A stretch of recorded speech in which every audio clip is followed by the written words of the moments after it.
Really great for us to be back here. As he mentioned, kind of bringing the public and private sectors together is a big part of our mission at the Cipher Brief. And when Patrick asked me if we would be interested in hosting a session for this event, I jumped at the opportunity, and the first person I thought of was Robert Hannigan.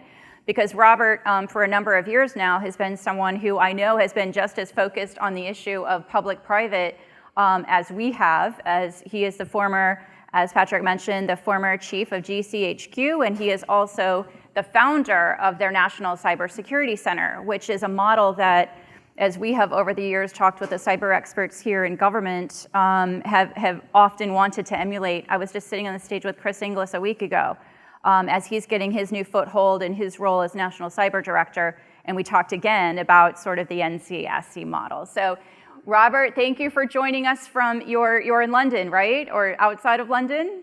No, I'm in London. Great to be with you, Suzanne. I'm only sorry I'm not there in person, but great to be with you and at the NTSC. Well, thanks so much for taking the time as well. And Robert, I thought, I mean, it is going to be kind of a relaxed fireside chat today, and we are going to be engaging all of your questions. So if you have them at any time, you could just shoot your hand up, let me know. But Robert, I wanted to start this conversation out by asking you, the last year and a half has been crazy for everyone. We've got travel restrictions, which is one of the reasons why you can't be with us here in person today. But tell us a little bit about what the last year has been like for you, particularly as you, in your role at BlueVoyant, are advising clients on sort of cyber issues, the ones we knew about going into COVID and the ones that have crept up since. What's that been like for you? So as you say, it's been a crazy year in every way. And I think the really interesting thing is no one really expected cyber to be as dominant as it has been. Not much gets through the news on the pandemic, but actually, if you look back over the last couple of years, the big cyber incidents have made the news. And I think dealing with companies as I do in several continents, ransomware has just been an incredible tidal wave, predicted before the pandemic actually by the FBI and others, but it's really become a huge problem. And I know we're going to talk about it a little later, but that's the one thing that I think dominates all the clients that I've dealt with. And it's true in pretty much every country, certainly in the West. I think that's a really interesting point. So you advise clients around the world. I'm always interested to ask and try to get inside your mind a little bit. What is top of mind for them? Obviously ransomware, which we will double down on here in just a couple of minutes. Obviously that's a big concern. What are the other things that you're hearing globally outside the US that others are also experiencing right now? Yeah, so I would divide the companies and organizations I've dealt with into two groups crudely. So the smaller group is companies and organizations that take this very seriously, that spend money on it, that are doing all the right things, and you probably got a lot of them in the room there with you. For them, the issues are about how do we keep ahead of the threat. So the things that CISOs in that group for me are worrying about are things like supply chain, third-party risk. I'm doing a great job in my company, as good as we can, but what about the 10,000 vendors I'm connected to? So that they're really worrying about that. They're worrying about remote working, of course, during the pandemic. They're worrying about the pressure to move to public cloud and how to get that cloud security right. So those are if you like, the sophisticated worries. My problem, I guess, is that the much, much bigger group of companies and public sector organizations is struggling to get off the starting blocks. They're not at first base, really. So they're not getting the basics right. They don't have the skills. They don't have the funding. And I think a lot of the incidents we've seen over the last 2 years are a result of that not getting the basics right. Robert, when I spoke with Chris Inglis last week, I asked him how he's doing, and he's now just over 2 months into his new role, and they're sort of building the plane as they're flying it, which a lot of us have experienced that before professionally. But we did talk about sort of how they're structuring this National Cybersecurity Office under him. And one of the things that I've talked with Chris about over the years, going all the way back to when he was NSA, is what you did at GCHQ. Can you just talk to us for a couple of minutes about why you started the National Cybersecurity Center, what problem you were trying to address, and then some of the successes and then still opportunities to improve on that model? Sure, very happy to, Suzanne. And the thing I'd say first, though, is you mentioned Chris, and I know Jenny Silly was talking earlier. From a foreign perspective, we've really noticed the appointments made by the administration. These are terrific people. Chris Inglis behind the Solarium Commission, Jenny Stilley, Anne Newberger.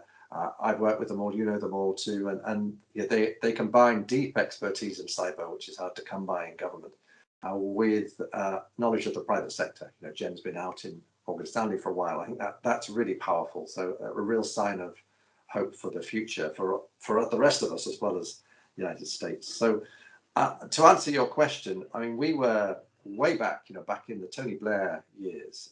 He said, look, this cyber problem is coming. He wasn't technical at all. He said, look, whose responsibility is it to deal with this? And as every government knows, so many different departments have a hand in this. And we ended up saying, well, the people who actually have the skills, in our case, are in GCHQ, so the NSA equivalent in the UK. These are the people who actually understand this and have done information security. And they also have some precious government data acquired under legal warrant that can help in this. But you know, I think the big difference, and I do talk to many countries on this, is the big mindset difference is that governments can't protect the whole economy in cyberspace. You know, they can protect the air and they can protect the sea and they could do, they're used to doing that. Actually, they can only protect in cyberspace with the private sector because most of the data there, all the threats are coming at the private sector, particularly from criminal groups. So doing it collaboratively is the only way to do it. So what we did in the UK case, and it's a model that couldn't work in every country, is to set up something which was deliberately a lower classification, but with access to high classification. It's owned by GCHQ, so RNSA, but independent. And the whole idea was that you would bring in the private sector physically into the building. So it's outside the wire, it's in the center of London. And get them sitting alongside each other to share both skills and data. Because clearly we've got deep expertise in cyber in government, in agencies. We don't have expertise in every part of the utilities, in energy, in financial services. You need to put the two together. And so that was the theory. There are things that government can do, like regulation, like advice, like coherent guidance, like in fostering skills, but there are things that government shouldn't do, which is to try to boil the whole ocean and try and protect everybody. It's got to encourage and enable other people to do that. So that was the theory behind it. It's still an experiment. I think it's going pretty well. It has a good reputation, but there's so much to do. And I think the real challenge is prioritizing and deciding, you know, what should you focus on. And I think every government has a different model, has a different way of approaching this, but the central challenge is how do you get government and private sector working together, sharing data, and protecting the whole economy. So I'm going to ask you a really blunt question. Jen Easterly, as you mentioned, was speaking this morning, and one of the things she talked about was that essential element of trust, which I'm just going to go out there and say there's not a great deal of trust right now between government and the private sector in the United States. You've had a little bit more luck in sort of having that trust initially off the bat. Why do you think that is? And then what lessons should the US be looking at to possibly learn from where the UK has built more of a trusted partnership? So I wouldn't say we've cracked it completely, Suzanne. I mean, we have our difficulties of trust too. I think one of the things that made a big difference was that our National Cybersecurity Centre is not a regulator. It's an expert advisor to all the regulators in government, but it isn't a regulator itself. So it's possible for companies to have a private conversation with the NTSA and to share data with them and share problems with them without worrying about the kind of the cold hand of the regulator. That helps because everybody is suspicious about sharing data. And I think the sectoral approach has helped. So as in the United States, the financial services sector has gotten really good at sharing over the years. It's managed to overcome that trust issue, competition issue, if you like, within a sector. Other sectors are slowly following. So in the UK, it's sort of telco and critical national infrastructure is the priorities. They are sharing more than they used to, and they're doing some of it through government as a kind of honest broker. We don't have the kind of constitutional problem, I guess, that is there in the United States, where the NSA's authorities are very much outward facing, the foreign, and it's more difficult for them to do things internally.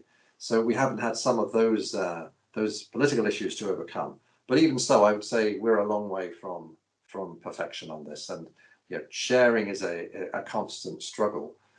But I think, as Keith Alexander, General Alexander often says, and actually Paul Nakasone has recently said from the NSA, that government needs to get threat data from the private sector. That's where it's seen, and it needs to happen in a really timely way. So we're some way towards doing that, but I wouldn't say we've cracked it. Then there's the second issue, which we might come on to, but actually it's fine to shower threat data on people, but actually you can end up just swamping them with more and more data. So getting the right threat data shared at the right time and prioritized is as big a challenge actually as just collecting it. Not as easy as it sounds. Let's talk a little bit about ransomware for a moment. We thought that 2020 was the year of ransomware, and then 2021 happened. I remember speaking with Kevin Mandia before the SolarWinds breach was sort of discovered and shared with the world. And he was talking about the challenges that already existed when it comes to ransomware. You've talked a lot about this as well. It's a business model that is quite successful. So maybe we need to be thinking about this differently and stop this sort of tit for tat thinking about how we're addressing ransomware and think about how to disrupt that business model. You have thoughts on that. Can you share some of those? Yeah, I mean, I think you're absolutely right. The key to really tackling ransomware long term is to disrupt the business model. And the Ransomware Task Force in Washington, I think, has made a really good start on that. It's tough to do.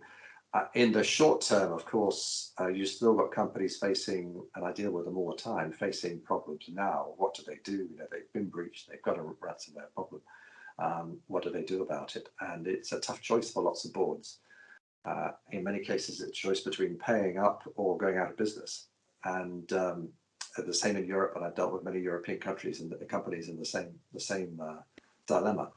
But on your point about, so what do we do for the future? I think to disrupt the business model, we need law enforcement to go after these groups, but we have the problem that many of them are domiciled in Russia, countries of the former Soviet Union, places where their law enforcement is either corrupt or part of the problem or not willing to cooperate. And that's difficult. So I think the new administration has said it's going to put pressure on Russia. It's a difficult thing to do, and it's not going to be quick. I think there are things that can be done around disrupting finance flows for these groups, so particularly cryptocurrency, Bitcoin. And again, the administration has said it's going to do that. The FBI has actively intervened in some of these cases to seize these funds. So there are some things that can be done about the finance and the cashing out. But as long as the business model is working, it's going to remain a problem. And one of the almost impressive things during the pandemic is that these groups have been incredibly agile and creative, as always. So they've gone after new sectors because they've worked out that pharma can pay. They've worked out that manufacturing can't afford to stop manufacturing. So sectors that were probably not top of the list as targets 5 years ago now are.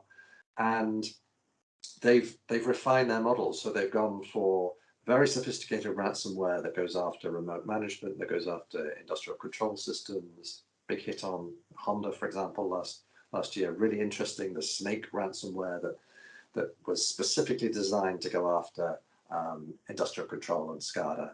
So they're evolving all the time, and they're looking for new targets, and they're unemotional. Pandemic, no interest of them. It's whatever pays, and they're faster at developing than many of us trying to defend. So it's a real problem. But you're absolutely right. Disrupting the business model has to be the long-term solution. So there's some division of thought in this country about offensive operations. Some people believe that the U.S. needs to take more of a leadership role in offensive operations to disrupt these ransomware groups as they discover them. What are your thoughts on that? Yeah, it's a great point, and I saw a piece by Dmitry Alperovich, who's a good friend of yours, and the Cipher Brief, and founder of CrowdStrike in the New York Times, arguing that this should be a major part of the strategy. Go after these groups with offensive cyber, and he was using the model of cyber operations against ISIS, which I was involved in with NSA colleagues some years ago. And I think he's definitely got a point that there are some things you can do in offensive cyber to disrupt these groups. So you can mess up or destroy their infrastructure. You can cut them off from their infrastructure. More importantly, you may be able to cut them off from some of their own funding. You may be able to do some stuff to their cryptocurrency access. My only kind of concern about this is, well, there are two really. One is offensive cyber the impact tends to be quite short-lived. These criminal groups and countries, because nation states are involved, are very good at spinning up new infrastructure quickly and launching new attacks, finding new ways. So it's not difficult to do. It's low cost. So we shouldn't overestimate the impact this will have. And of course, there are the danger of unintended consequences. We've seen a lot of offensive cyber from rogue nations, if you like, going wrong and affecting people way beyond their targets. So you have to be really careful. But I think it should be part of the armory. And in the last year, there have been two really interesting league tables, if you like, published of offensive cyber capabilities. One from Harvard's Belfer Center, one from IISS here in London. They both put the US right at the top, way ahead of other nations. So it's a powerful capability. And certainly it's something that could be deployed. I just wouldn't overestimate the impact. It's not going to solve the ransomware problem, but it could help make life difficult for those doing it. Yeah, especially if you have those tools and capabilities at your disposal, as you mentioned. We've seen whether nation states are turning a blind eye to criminal groups that are launching these ransomware attacks, or whether they're just sort of giving a wink and a nod. These things are often targeting those smaller and mid-sized businesses now, and I think that's a rich area to talk about how we think through the defense, because we've heard that the government cannot come and defend you. I think it was Michael Hayden who years ago said the cavalry ain't coming, so stop waiting for it, and it's still true today. So what is the advice that you're giving clients, Robert, who are those small and mid-sized companies who really just don't have the resources and are threatened even more so than the bigger companies, perhaps, when it comes to going out of business when they're hit by a ransomware attack? What's your advice for them? Yeah, I think it's a great question. I mean, and just before I answer it, I think your reference to the grey area with nation states and criminal groups is really interesting, because in ransomware is a great example. Some of the ransomware we've seen in the last year, for example, DarkSide, is coded so that it cannot be installed on machines that are running 15 or 16 different scripts, starting with Cyrillic and a number of the other nations around Russia and the former Soviet Union, including Syria. So you have a really nice technical proof there that these groups are based in these countries. They have a kind of deal with law enforcement that as long as they go after US and UK and European targets, they'll be left alone, and probably they will pay off law enforcement as well. So you can actually see this in the coding. But to answer your question, I think for medium-sized businesses, the real future here has got to be managed security services, and particularly cloud services. And I'm really impressed by some of the things that Microsoft is doing through Sentinel, that Splunk Cloud is bringing to the table. I think, and Google, I'm sure, is going to follow. And this is really impressive. And it offers medium-sized businesses, and in fact some quite large businesses, a capability they couldn't possibly afford themselves. They couldn't get the skills even if they can afford it. So the future has to be greater automation. And for a small, medium-sized company, I'd say, well, actually get the basics right. They don't cost that much. In fact, a lot of it's about culture, and it's about good discipline. It's about good risk management. You don't need to spend an impossible amount of money. But beyond that, it is probably about buying in a really good managed security service. I'm going to start coming around to the tables and asking questions from a lot of our participants here too, so I'm hoping that people will have a few questions ready. But we saw something earlier this year, Robert, which was unusual. We don't often see, and that was in the Colonial Pipeline hack. You saw critical infrastructure being targeted. All of a sudden, headlines started taking off. You saw long lines for gasoline in the southeastern part of the United States. People were getting angry, and you saw this ransom group say, okay, we may have gone a step too far. That kind of brings up in my mind the question of, are there these somehow imaginary red lines now that are creeping up when it comes to some of the ransomware groups and critical infrastructure in particular? Are you seeing more behaviors like we saw from the hackers in the Colonial Pipeline case, where they're saying, okay, wait, we don't want to make you too angry because we know that if we do, you're going to come after us with all your might. We just want to make you angry enough to pay. I think you're absolutely right, Suzanne. I mean, that you've captured it beautifully. I think their red lines are not ethical red lines, as you and I might see them. They're red lines about profit. So the only reason they were worried about what happened after Colonial Pipeline was the attention it brought and the pressure it brought on them from the federal government, diplomatic pressure on the Russians as a result. This is not good for if you're a criminal group. You want to get on with this quietly, making a lot of money, and you will adapt your red liners to suit that. So there's nothing really to suggest they are really worried about what they did. It's just they're worried about the consequences, and so they shift targets. I thought Colonial Pipeline was really interesting because it's the first incident I can remember where there was sort of real world impact. As you say, even over here, we saw news reports of people queuing up for gas. And we had a case over here in Germany where, for the first time, I think that I know of, a homicide was put down to a cyber attack. So a woman was being transferred to a hospital in Dusseldorf. It was crippled by ransomware, had to be transferred somewhere else, and died on the way. And German police were treating this as a cyber homicide. First I've come across anyway. So real world impact is one of those things that I think has got everybody thinking about this, even if they weren't normally thinking about cyber. That and ransomware in boardrooms has really got people focused on it. I wouldn't put too much emphasis on ethical red lines. One of the interesting things that you will have seen over the years, Suzanne, is that these criminal groups, there's a kind of reputation that they care about too. So they're a kind of shadow of the legitimate sector.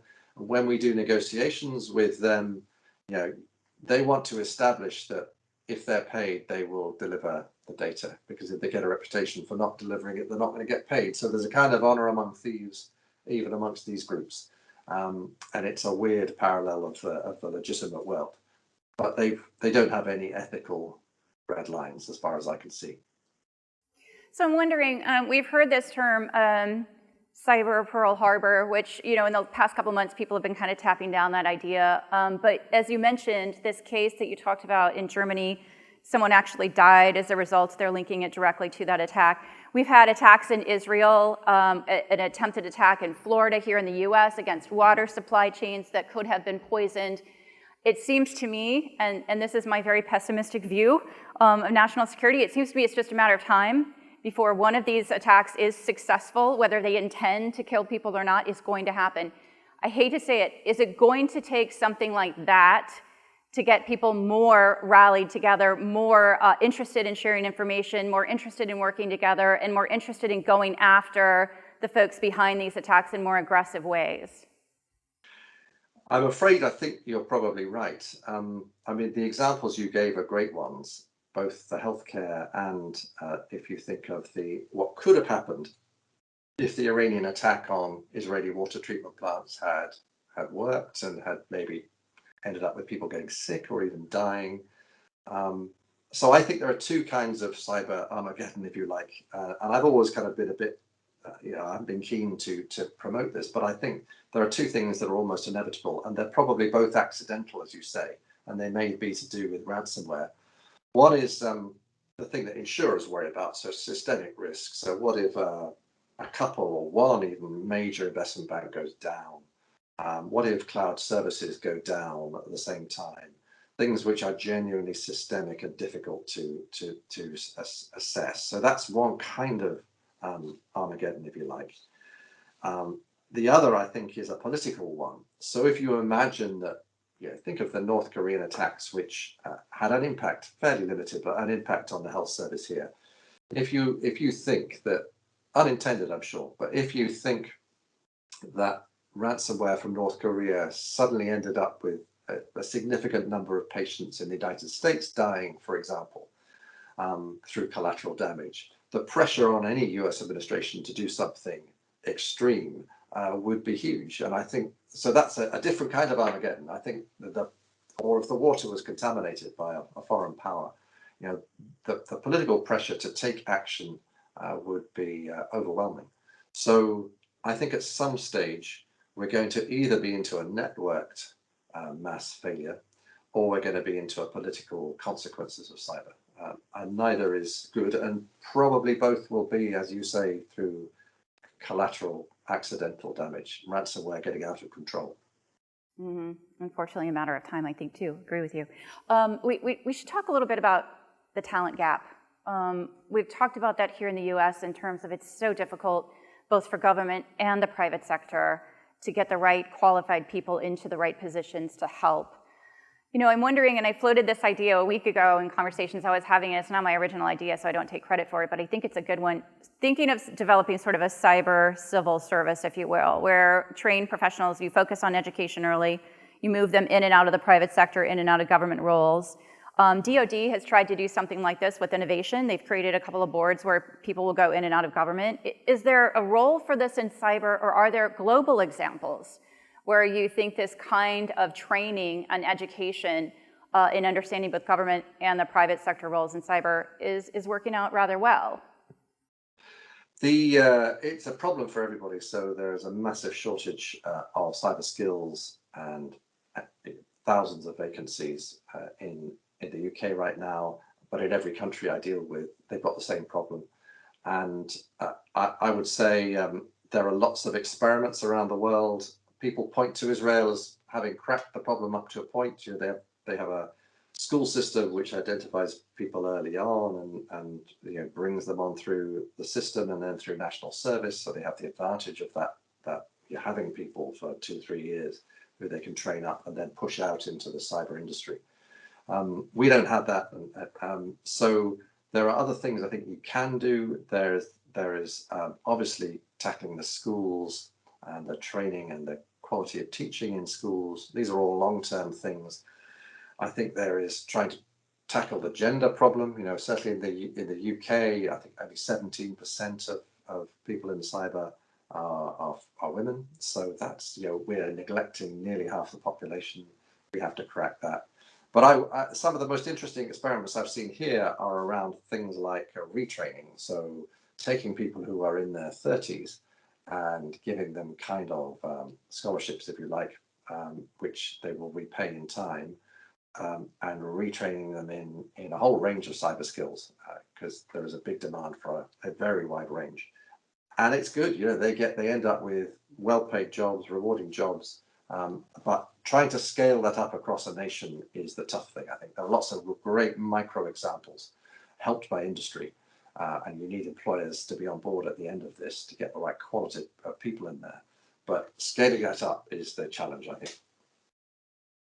So getting back to sort of private companies, Robert, across the board, let's just say at any size, you and I talked a little bit about some ideas around raising that baseline of defense, given where we are today and the reality of what we actually do have to work with.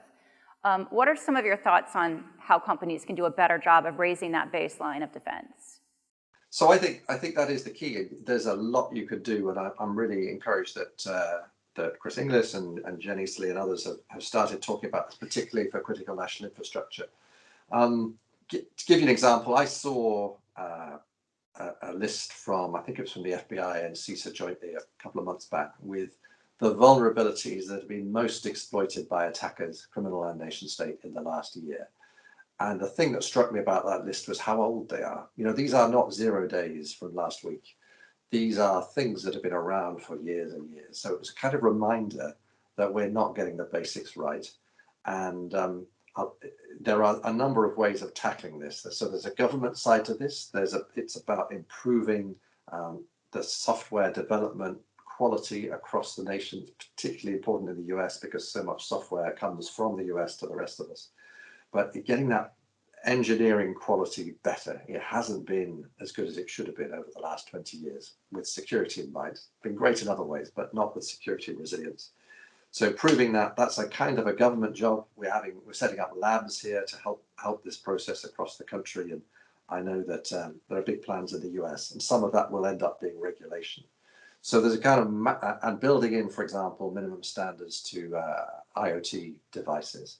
So basics to raise that. But that's a government job. I think to answer your question about companies, there is a lot you can do to see whether your company and your supply chain are getting the basics right. So, everybody has a patching policy, but are you actually patching? Are your suppliers actually patching? Well, you can see that from external monitoring. And there is a huge wealth of data, which if you use it properly, or you get companies who can use it properly, you can see whether people have got good IT hygiene. And you can see whether they're actually implementing the policies they say they've got. Because we talked about ransomware, Suzanne, but the truth is that sophisticated though it is, it tends to get delivered through the same old vectors we've been talking about for 10, 20 years. So it's poor password management, it's poor authentication, it's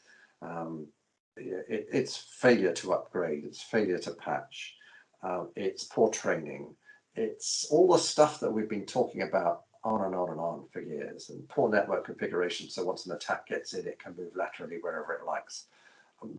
This is not rocket science in cyber, and every CISO in the room will know this.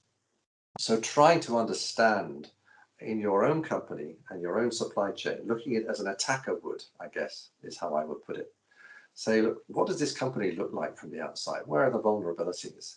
What ports are open that shouldn't be? Where is it exposed to the internet? You can see that before the attacker does if you take the trouble to look. And so I think there is a lot you can do. I'll give you one example. We've been doing some work actually for government here, although most of our work is private sector, but looking at some local government districts. And I know you have the same problem in the States because I've talked to some of those involved. That these are districts which they maybe have one IT guy. There's always a guy who is trying to just run the IT for that district and also sort of responsible for security. They don't have a department. They don't have a cyber team. Where do they start? And so I think they need help in just mapping out the basics, getting the priorities right. They can't do everything. Not starting with the most sophisticated Russian threat, but actually starting with how do we prevent these basic flaws being vectors for attack for everybody. And you can do a lot, and you can do it cost effectively. But you need help, and ultimately you're going to have to outsource this because, to go back to your skills point, there just aren't enough people out there, even if you could afford them, to put in every public sector, every public school in the country. That's not a viable way forward. Right. Good advice. Okay, I'm going to steal a question from my table mate, Sean. We were talking a little bit earlier, and I think this question is on the minds of a lot of people in the room today. Robert, when you're a CISO and you're sitting in that role, how do you measure success? I think that's a great question, Sean. And I think it's interesting. The biggest problem I think boards have when I go and talk to them is how do I know what money I spend is going to reduce what risk? Which is, I guess, the board's version of the question you've just asked. I mean, and it is tough knowing the right questions to ask. I think there are a whole range of measures, though, that you can introduce to try to, based on risk management, essentially. So if you've got a risk management, but here's the data, or whatever your business is, here is the network, here's what we care about protecting most. We've gone through a risk management assessment, and we've decided here are the controls. We used to have 10 steps from the NTSA, 10 things you need to get right. Many of them not deeply technical, actually. Some of them are human. Here are the things you need to focus on. And for each of those, you can measure success. Sometimes it's a slightly soft measure. I accept that. Some cases you can, through, for example, through pen testing or external monitoring or a number of other technical controls, you can see, whether you are meeting the targets you've set for yourself. Interpreting that then for the board is obviously another challenge, and making it intelligible to non-technical people. But it is possible, and there are some great examples. There's some great handbooks for this around, produced in the US and in the UK and elsewhere. So I think we're a lot better state on that than we were 5 years ago. But it's still a tough challenge, because you could spend a limitless amount of money on cybersecurity, and the industry will encourage you to. But spending it wisely and reducing the risk as a result is the key measure, I think. But I think it's a real challenge. I think you can do some measurement even in the government space. I mean, for example, we've had a program running in the UK, which I kicked off a long time ago now, called Active Cyber Defense, which means different things in different countries. In our case, it's things like rolling out DMARC across the public sector. Trying to make it much more difficult for, or impossible actually, for public sector employees to visit our blacklisted sites. Those sorts of things that in a way sound basic, but if you can roll them out at scale, you can raise the baseline of security. Things like bearing down on fake domains, identifying them and getting them taken down quickly. You can measure that. So there's quite an interesting report on this from the UK, from the NTSA, showing the success after a couple of years, and the decline in the number of fake domains out there, which are there to harvest data. They're usually posing as the UK tax authorities or whatever. Every country has them, but you can actively reduce that and bear down on them by identifying them quickly, and then through DNS data, and then taking them down. So there are some really practical things government can do beyond the soft, more difficult measures that you've mentioned. But I agree, it's a tough area to measure. We do have a couple more questions. I just asked for Robert's benefit, if you don't mind introducing yourself and then asking your question, so he knows. Sure. Hi, Robert. Thank you again for joining us today. Jason Whitty, I'm the Global Chief Information Security Officer for JP Morgan Chase till the end of the month, and then I'm going to be the Chief Security Officer for USAA. Question that I had is just, you mentioned a number of things, and we've been very, very active in NTSA with policy in the United States and trying to make sure that we have the right policy priorities. And I kind of feel like we're making a lot of progress, but we are still doing things that aren't really step change for what we really need to do in cybersecurity. We're still talking about things like operational collaboration and sort of, trying to get that operating better. We're talking about knowing what's most important in the country and, providing some differentiated services to those critical infrastructure designated, companies. And we're talking about, those sorts of things. But that's only gonna produce some, marginal level of change, even if we get it perfect. Do you have any ideas or thoughts on, 10 years from now, when quantum computing is able to break asymmetric encryption, and the capabilities we're going to need in the next 2 or 3 years to survey where we have all those algorithms and libraries and all these things, is just that 10 years from now, 5 years from now, 8 years from now is going to be an incredibly more difficult environment to operate under. So what are the bigger ideas than the things that we're already pushing right now that from your perspective, we might want to start trying to be more thoughtful about as we're thinking about legislation in the next 3 or 4 years?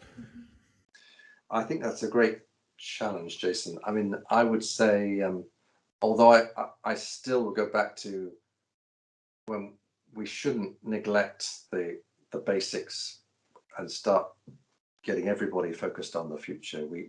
Utilities is a great example, and I know it's much tougher in the United States, where you have hundreds, I think, of companies doing electricity or water.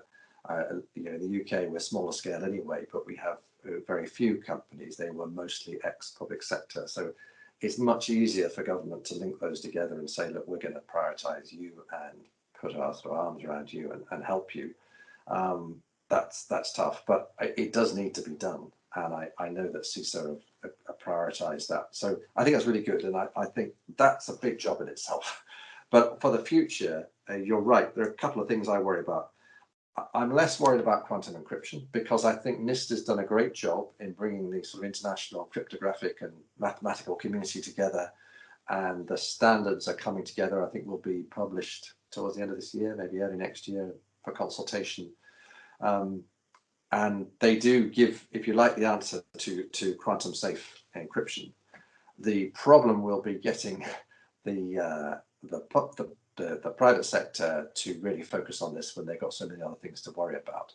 And I've already started talking to some financial services about it and law firms, because they're the two who worry most about the fact that all their data may suddenly be unencrypted or unclear almost overnight at whatever point quantum really arrives. So that's a niche concern, but it's a big niche and it's going to grow. But I do at least think the solutions are there to be adopted. It's the implementation and adoption is going to be the challenge. The real worry for me is back to the quality of engineering, particularly software development, because if we haven't got it right now, and if software isn't properly tested, if it isn't, if it's using old libraries, if they're not getting those basics right now, how much more difficult is it going to be when we're in the world, as you say, of machine learning and quantum? We've really got to get people into the mindset of good security engineering in their software development. That's where so much of the problems, even the sort of Huawei, which the great debate about the last couple of years, actually a lot of that boils down to failure to do secure and resilient software engineering, getting the basics right in engineering. So I think government can have it will be slow, but that's what really raises the baseline and will put us in a much better position to tackle kind of the exciting future of machine learning and AI. Another question for you from the audience here. Hi. Thank you for your comments. Darren Heifel with Norfolk Southern Corporation. To that last point, how do we enable and or incentivize the micro businesses that are starting up? Somebody writes a bit of code in their garage and they haven't even sold anything yet. But that bit of code ultimately winds up propagating, and getting built out into ultimately a business. At what point, how do we enable somebody that is a one-person shop to understand how to write secure code and what's the appropriate amount of resources and effort and time for them to put into their product for the scale business that they are? I think that is a great question, Darren. And by coincidence, I chair a government-funded incubator for cyber startups, and I was there this morning, and we were talking about this because the European Union, for example, is really interested in increasing liability for software developers, and that may be okay for Microsoft. Although there's a question mark over whether you'd ever launch a new operating system if you're going to really be liable for everything that's flawed in it. But it's not okay if you're a small startup or even a medium-sized startup. So what's the answer? Personally, I think what we're exploring here is, I mentioned earlier, these labs across the UK, which will be not giving a kite mark or seal of approval to companies, but certainly inspecting them and both helping them to understand how to do secure software development and to think security and to get the processes right, because a lot of this is around process as well as skills, but then sort of verifying whether they have. But I think that is a better approach than saying to, as you say, the one-person startup in the garage, you've got to do all these things before you can can do anything else, and that will kill it stone dead. So there is a real balance, I think, between improving software development, security and resilience, and stifling innovation. And I think the US is the real test case for this, because you are the greatest place to do innovation in tech still anywhere in the world. And you don't want to kill that. At the same time, you want to change the mindset so that people are building security into that.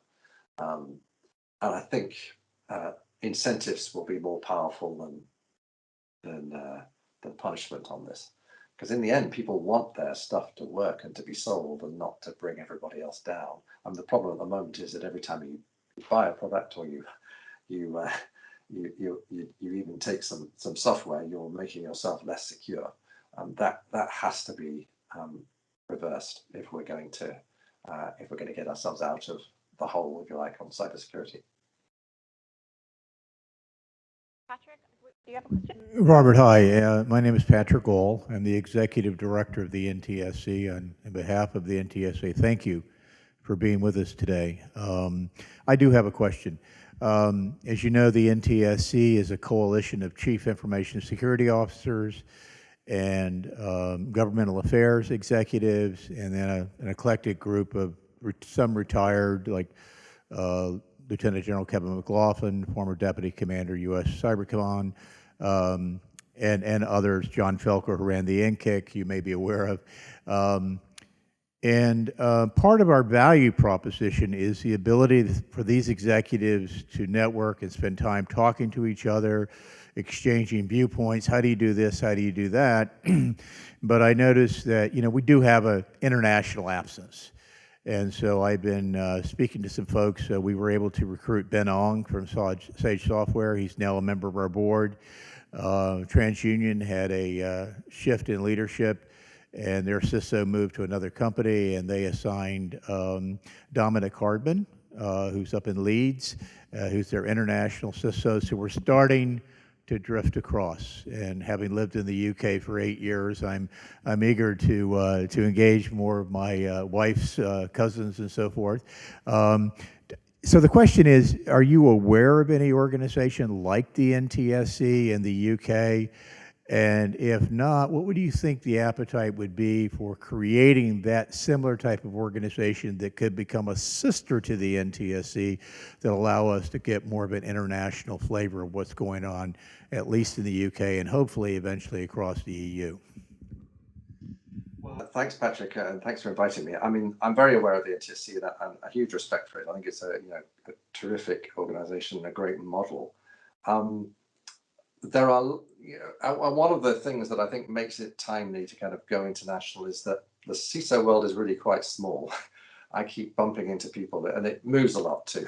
So I keep bumping into people from different big enterprises that have moved across countries. More so before the pandemic, obviously, because that's kind of slowed things a bit. But usually there's a kind of flow of people, and people know each other across countries, particularly if they're in multinational companies. So I think it would be a very good idea to push out a bit into UK and Europe. There are organizations that bring CISOs together. I think, if I'm really honest, a lot of them are focused on industry sales to CISOs. And I pick up a lot of weariness amongst CISOs. They're just bombarded by, as well as having a busy day job, they're bombarded by vendors. And that's tough. I think it's pretty difficult for a CISO to both stay open to new ideas and new companies, which is crucial, and not get completely overwhelmed by the number of companies coming at them.